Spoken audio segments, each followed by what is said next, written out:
We interrupt this internet broadcast for a shameless plug. Hey folks, I hope you're doing well. I just wanted to mention very quickly that you may not be aware that I have a range of t-shirts and other merchandise available.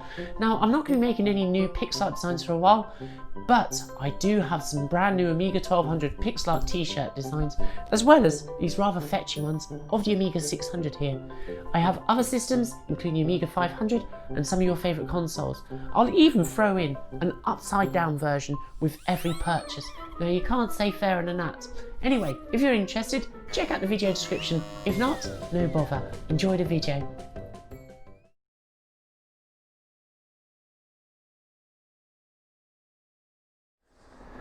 Welcome to beautiful Japan. Yes, in this video we're actually going to talk about the Commodore Amiga 1200 despite all appearances here.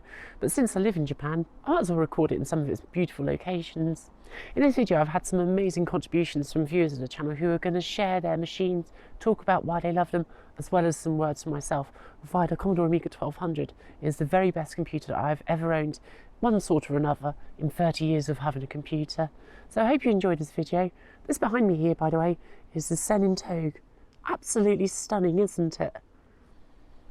Anyway, enough of beautiful Japan. Let's crack on with why the Commodore Amiga 1200 remains to this day the very best computer that I have ever owned. Okay, so I don't want this to be just some sort of glorified rant about why the Amiga deserved a better fate than it eventually had, or indeed something all about specifications where I'm just rattling off numbers. After all, that's not really my style. That's not really what I'm interested in personally either.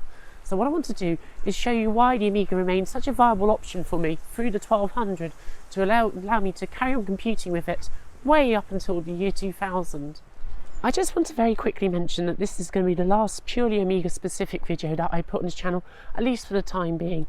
There are some very good reasons for this, which I summarised in a recent video log that I posted on my channel. So it was the video previous to this one, so I will put a link up here and also down there in the video description.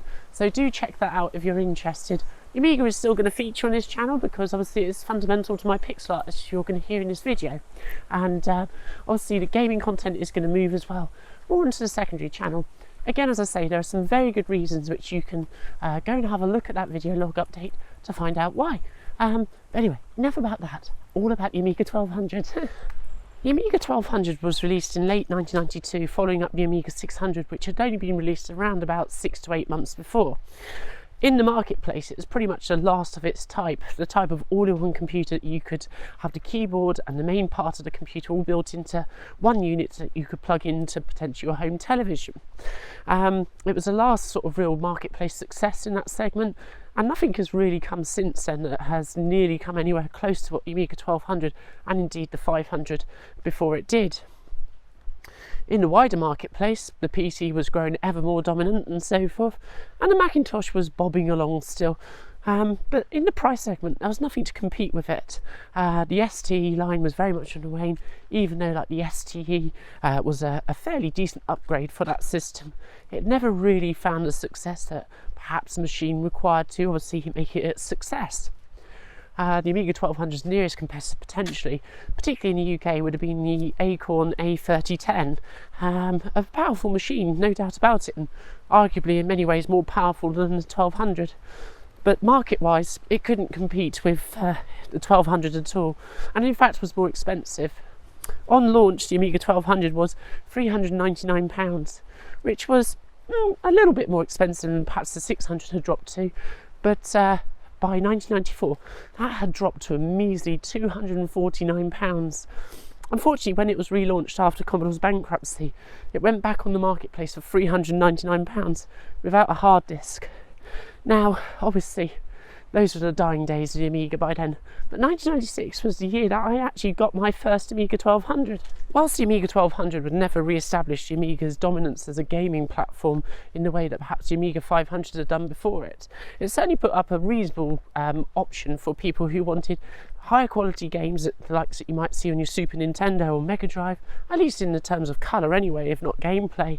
And it was pretty much the only machine on the marketplace to capture that segment at that particular time, particularly at its price point. The Falcon wouldn't come close to Atari, basically been very quickly discontinued after launch, and the Archimedes A3010, whilst it lived on a little bit longer, it never really got the success that the 1200 had.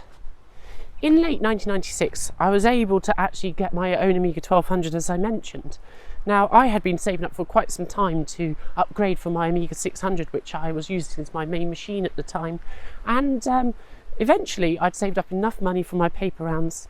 Now, obviously, back in those days, there was no such thing as using eBay or the internet to purchase these things. The only way to do it was from looking at the back of your local newspaper or specific papers that were classified ads, essentially. And the one that was really good where I used to live in Devon was something called a Diamond Free Ads. And every week there would be a vast array of everything you can imagine, not just computers or games consoles, listed in its yellow pages. It was a must purchase. I believe it came out every Wednesday. But my 1200 that I purchased back in '96 was actually found in the back of the local newspaper, which came out every week. And it was listed as £175, no offers. So I went along with my dad to have a look at it, and it was in very good condition, completely stock. It came in the white and blue box that the standard Amiga 1200s came in, and with some box software like Dune 2 and so forth. Now, obviously, £175 was just a little bit over my budget. And so, with my dad's help, I was able to haggle it down to £165. £10 made all of the difference. And ultimately, it was that price point that actually justified the Amiga 1200 as a viable computing option, even in the autumn of the Amiga years in 1996 for me. So, that's my story of how I got my very first Amiga 1200. So now let's hear from Benedetto, who you may know as Token Free, about his memories of the Amiga 1200 and why even to this day, like myself, it remains an incredibly important machine to him. Okay, so why was the 1200 so special? 1200 to me was special because it was the first Amiga that really empowered my creativity. 500 of course was an amazing machine, but it was a bit too limited, and it needed to be expanded, and that would easier with the 1200. For the first time, I had an Amiga with an hard disk, a powerful processor, improved graphics, and later even a CD-ROM. So I don't know. It felt like I was unleashing the true power of the platform, and I totally fell in love with its operating system, which I already appreciated, by the way. So I don't know. To me, 1200 was an amazing machine, and it still is to this date. The reason the 1200 lasted so long for me up until the year 2000 comes down to the basic fact that it was made so expandable, pushed in ways that Commodore, the original creators of the machine, would never have imagined. And it was this easy access point, price-wise, that meant that you could get a stock machine that was very capable. You know, it may have only had 2 megabytes in memory, no hard disk, simple double-density floppy drive, but by gosh, could that machine do quite a lot.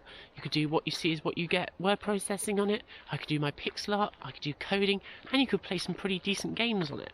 Now, it's very true that once it was all said and done, yes, you could buy a CD-ROM drive, a monitor, a hard disk, an accelerator card, more memory, and all of those things would have probably cost more than the equivalent PC would have cost you. But the thing was is that it allowed you to do it bit by bit, and the stock machine was a lot more useful than perhaps people give credit for at times. In WordWorth, I was able to create beautiful documents that would compete with many of the things that people were creating on Microsoft Word and so forth in the IT room at school. So the 1200 allowed us to basically get into decent computing for maybe not a lot of money, but gradually, incrementally upgrade it and so forth. That was the real beauty of the machine, if you ask me.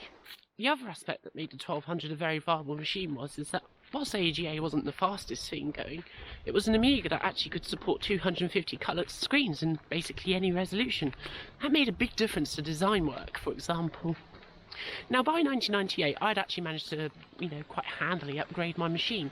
It'd become a lot more powerful with a faster processor, a CD-ROM drive, extra memory, a hard disk. All these things just made the machine so much more usable, and this made it compete with many of the things that I would otherwise have been doing on a PC.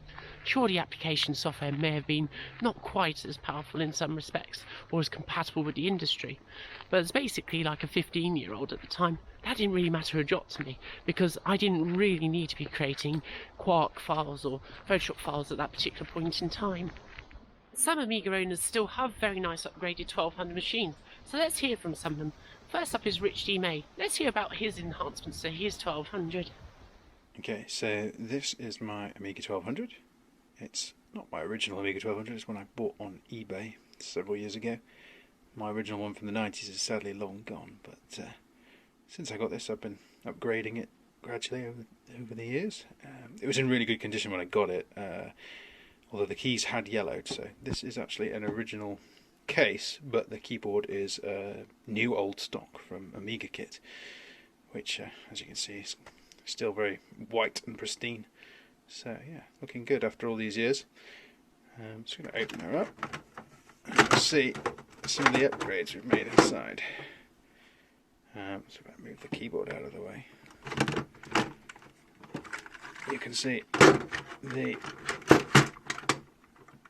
it's not completely standard. We've got the obligatory SD card ID adapter, so a hard drive there. Underneath it you can see the InDivision scan doubler, which runs out to the back underneath the floppy drive as a DVI port, which I use to connect to the PC monitor. In the expansion bay we've got the ACA 1233 accelerator, which is a 6830 based accelerator running at 40 megahertz. It's made by individual computers, as you can see. This boosts the power of the machine quite significantly. Means it can run things like Elite, Frontier at a decent rate. It's also got 128 megabytes of RAM on it, which is ridiculous for an Amiga, but it gives you a very good performance for things like Workbench and WHD load. It's running Kickstart 3.1. Those chips, it originally had a 3.0 in it, so I got those chips later on. I do have 3.14 chips, but I haven't got quite around to updating it yet. One of these days I shall do so. Anyway, we'll put it all back together and I'll power it up for you. Here we are with the fairly obligatory Frontier test. It's a classic test of all upgraded Amigas. I remember running this back in the day and being amazed, but especially impressive on this 68030. It's not as smooth as you'd get on an 040 or an 060, but they're very, very expensive these days. And the InDivision card, even though it was expensive, wasn't ridiculous. See, it's pretty smooth. Certainly a lot more playable than it would have been back on my Amiga 600 when I first saw this game.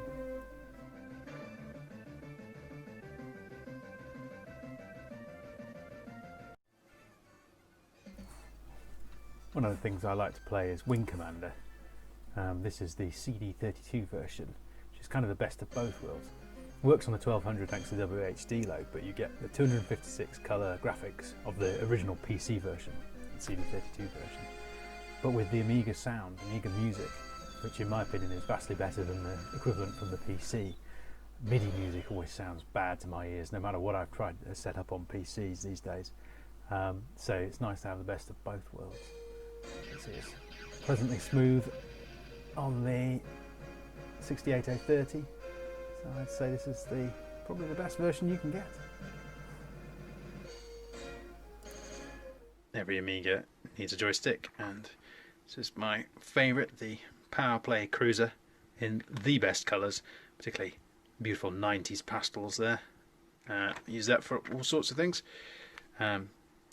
Good clicky micro switches. Haven't broken this one yet, went through quite a few back in the day, but this one has remained robust. Maybe I've matured as a games player. Okay, and next is Matthew Scott, who has a really nice Amiga 1200. Don't get too jealous of those side quest drives, folks.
thing with the Amiga 1200 is it could expand with your needs, as I've said. So I may have started off with WordWorth, creating documents with scalable fonts, clip art, which every bit as good as what you could get in Microsoft Word. But the thing is that my creative potential only expanded with the machine's expansions, so it just improved things no end. For example, I was able to use PageStream, which I got on the Sea of Amiga cover disc, to create very nice looking page layouts, stuff that may have made it no quark, but it was definitely good enough for me. In fact, myself and the photocopier at the stationery shop made very good friends. I was able to print out my layouts that I created in PageStream, put on a photograph that I would print stick onto the page, because this is the days before I had a scanner or could download pictures on the internet, and then basically through that photocopier I could create very nice looking newsletters, really good stuff.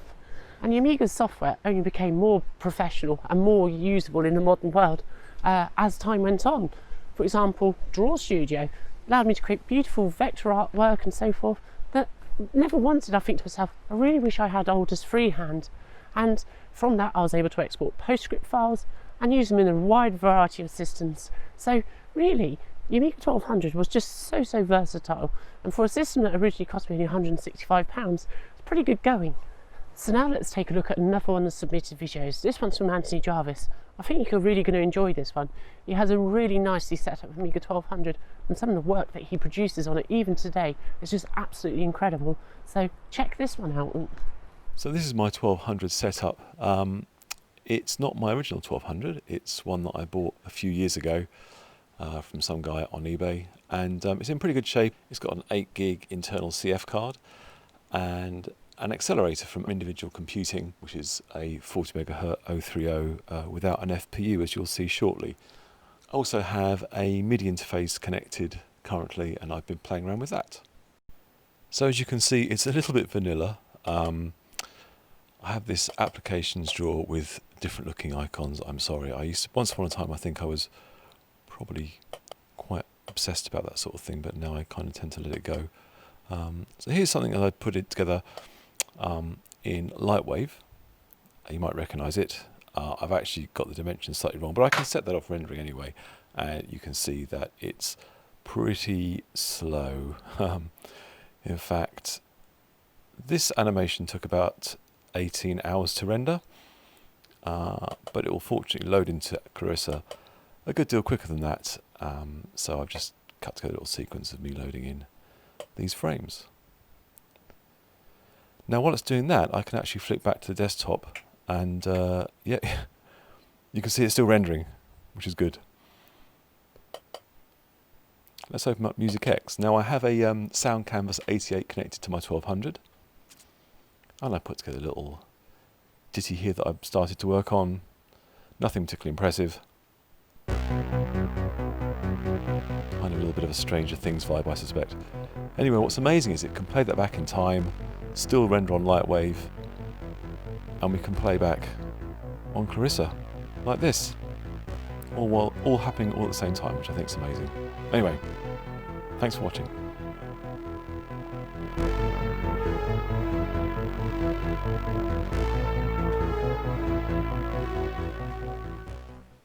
So one area that I haven't really talked about at all, which seems quite ominous actually, given that pretty much everybody when it comes to talking about the Amiga talks about games, is that the 1200 was still pretty good at playing games, quite frankly.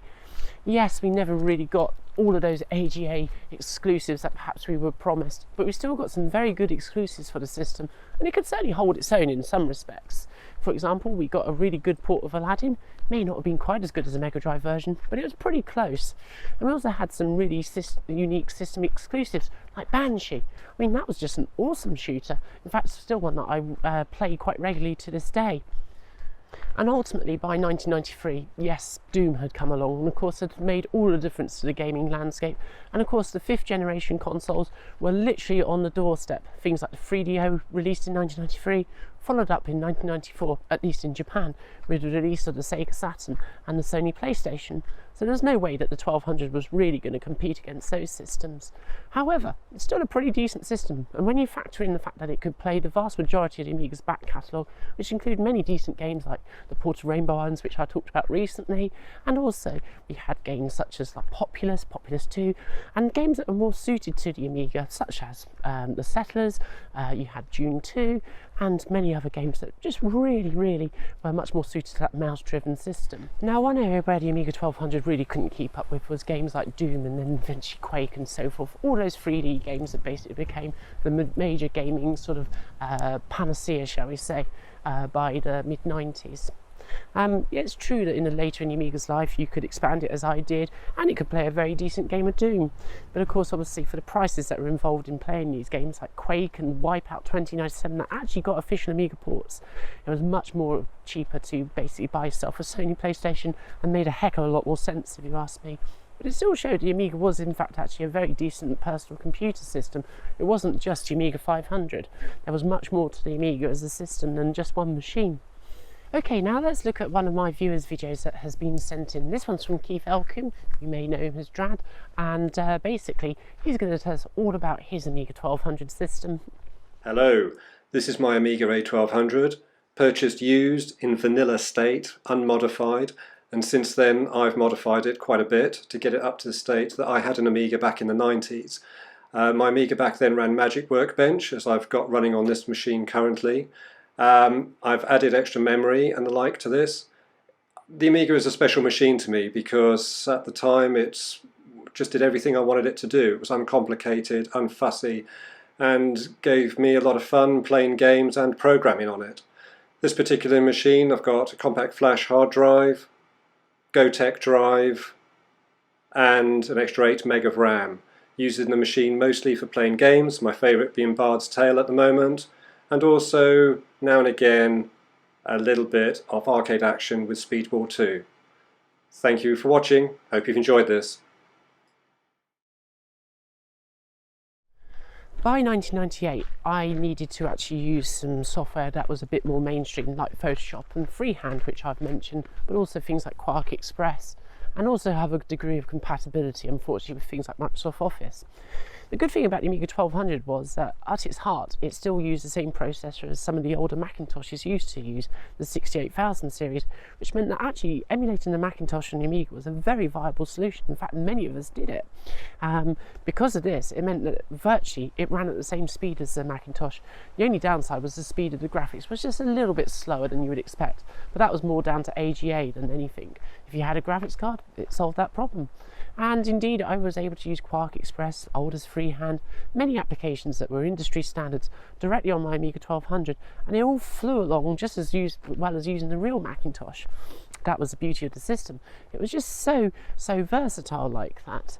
And it meant that the longevity of my machine just extended way beyond what you would ordinarily expect for an Amiga 1200, for example. In fact, pretty much until the year 2000, it was used perhaps about 75% of the time as a Macintosh, sadly, but I was still able to use applications like Draw Studio, which I preferred to Freehand, and yes, of course, I still had access to all the Amiga games library, as I was saying. In fact, in 1998, we finally got a pretty decent port of Dune, which made all the difference, and the Amiga, when it was actually expanded, can actually play a reasonably decent game of Dune. Wow, how bizarre is that? I wasn't expecting that on this walk, and I'm sure you weren't either in this video. Almost reminds me of that story arc out of Lanma 1/2 where Lanma has to beat Piccolo Chardin at the speed eating contest. Anyway, back on topic with the Amiga 1200 video. So, let's look at another little clip that Benedetto sent in of his Amiga 1200 in action.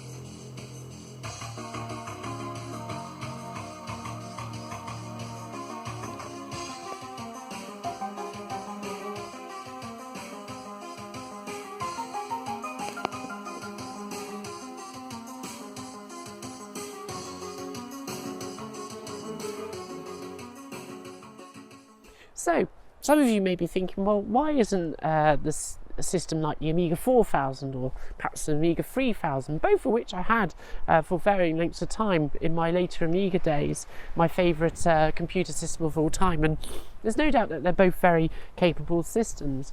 But the reason the 1200 has that spot in my heart is because it was always a workhorse for me. I mean, yes, my 3000 was as well, but the 1200 just took everything I threw at it and more. It just worked so well for so many years. And in fact, it was a system that was the last real Amiga that you could consider accessible. You know, an Amiga 3000 was going to cost you in the region, well, of its namesake, £3,000. Likewise, an 040 A4000 was going to cost you in the region of about £2,000. Just something that, you know, the average person really wasn't going to have in their back pocket, to say the least. So let's have another viewer sent in video. This one's from Retro Box Room, and he's got a YouTube channel, so make sure you check out the video description for that. But he's going to talk about his Amiga 1200 and how he's expanded it. And then afterwards, I'm going to talk about my last days of owning an Amiga 1200 up until the year 2000. This is my Amiga 1200. I really wanted one as a teenager, later years. Couldn't afford one at the time, but my lovely wife got me one.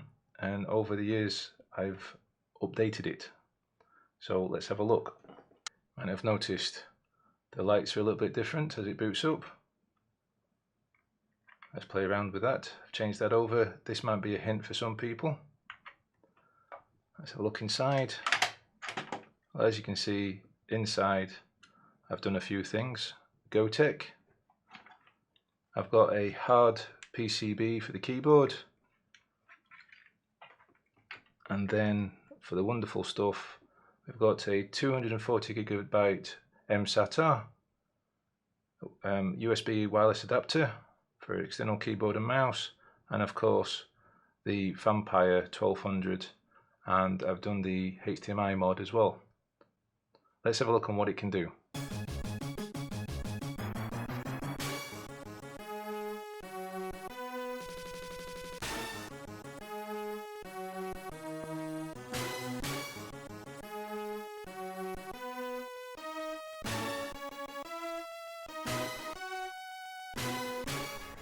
So my Amiga 2000 unfortunately died towards the end of the year 2000. Just one day would no longer switch on. By then it had been completely expanded, it had been put in a tower system, it had a graphics card able to display millions of colours on the screen at once, just like an ordinary PC really in many respects. And it was also able to run a game of Quake at a fairly brisk clip as well. But all good things come to an end. It was at this point that the inevitable stared me in the face. I had to go and get myself a Windows PC. So I found my first PC very much like I had done with the Amiga 1200 4 years before.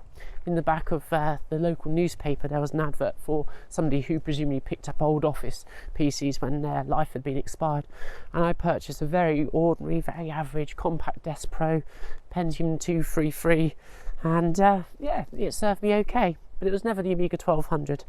It's quite sad really, and sadly most of the Amiga stuff actually either got sold or even worse still dumped. But yeah, bit of a sad story that one, but that was the end of me owning and really using an Amiga for the next 18 years, to be honest with you. It's definitely true by that stage as well that the Amiga 1200 had cost me easy as much as buying a decent PC if I had had the money outright. And but that was just the thing, at the time I never had the money outright. But what it did leave me with was, after those 4 years, was some of the most memorable and some of my most favourite days of computing that I have, to be honest with you, ever had. And that's why it remains special to me. And perhaps a PC would have provided me the same as that, who's to say. But for me, the Amiga 1200 holds that spot. That's why it's special to me. 4 years of sometimes frustrating, sometimes guru-laden computing, but ultimately very fun days. So that's why I'm very fond of the 1200.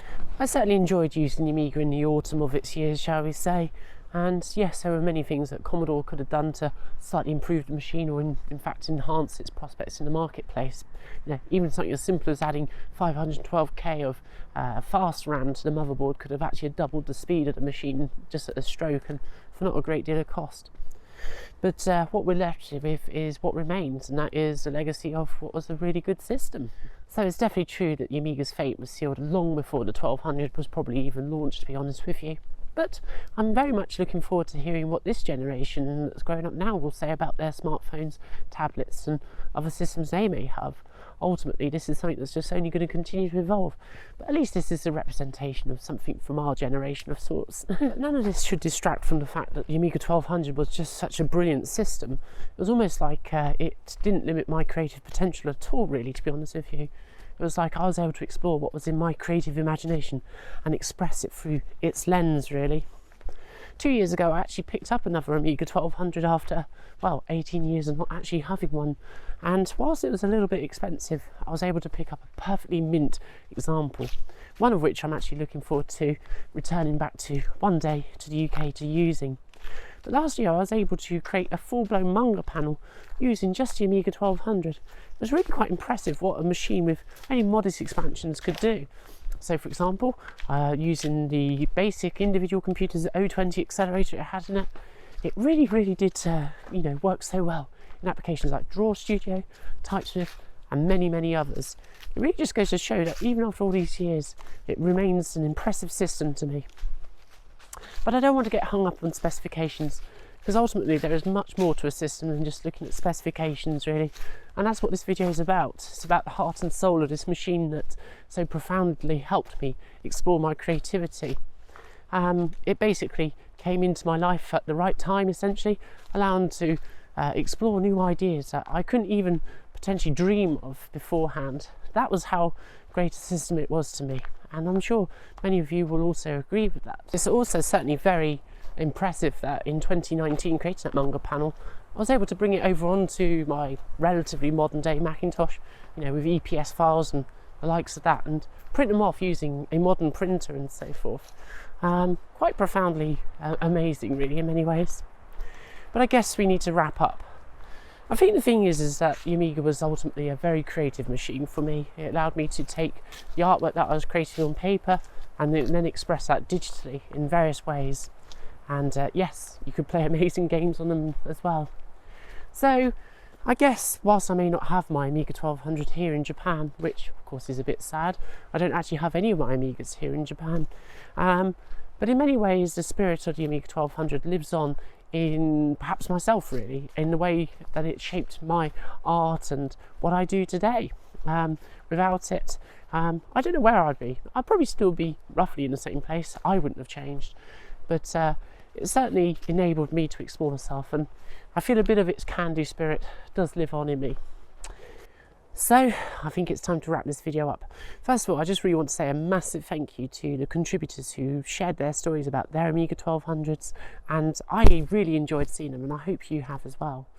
And also for myself, even as I stand here in this amazing forest here in Japan, many things about the Amiga are going to live on in this channel. You're going to see it quite frequently in my artwork, the pixel art and so forth. But do remember that the majority of this Amiga related content, when it occurs, will appear on the secondary channel, of which there is a link in the video description. So I hope that you've enjoyed this video, and I guess it all remains for me to say is see you soon. Peace. So it's come to that part of the video where I mention that I'm on Patreon. From as little as $2 a month, you can get early access to content, exclusive artwork through the post, your name mentioned on videos, as well as tips that I don't publish to the public. You can find a link in the video description below. Your subscription to my channel will also help me ensure that I can bring the latest content here from Japan.